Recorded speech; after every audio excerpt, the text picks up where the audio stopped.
بسم اللہ الرحمن الرحیم۔ Zafar Iqbal Urdu academy post number 29۔ آج کی پوسٹ ہے اسم نکرہ کی اگلی قسم جو ہے اسم حالیہ۔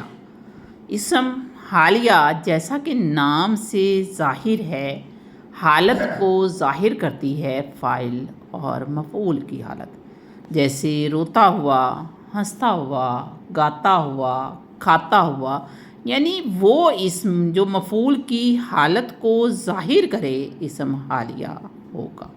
اسم حالیہ کی مثال دیکھیں کہ علی ہنستا ہوا آیا۔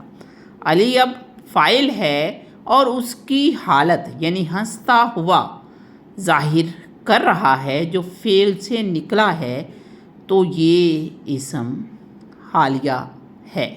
علی فاعل اور اس کی حالت کو ہنستا ہوا ظاہر کر رہا ہے۔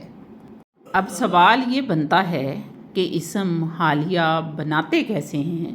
اسم حالیہ کو بنانے کے لیے ہم مصدر کا جو آخری نا ہے وہ ختم کر دیتے ہیں اور تا ہوا، تی ہوئی، تے ہوئے وغیرہ لگاتے ہیں تو اسم حالیہ بن جاتا ہے۔ جیسے رونا مصدر سے روتا ہوا، روتی ہوئی، روتے ہوئے اور روتی ہوئی۔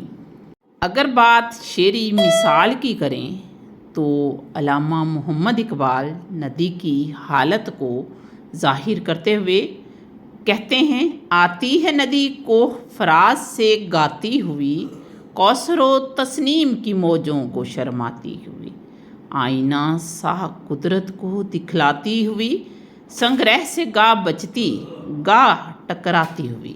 تو یہاں پہ گاتی ہوئی، شرماتی ہوئی، دکھلاتی ہوئی، ٹکراتی ہوئی، یہ سب کے سب اسم حالیہ کو ظاہر کرتے ہیں۔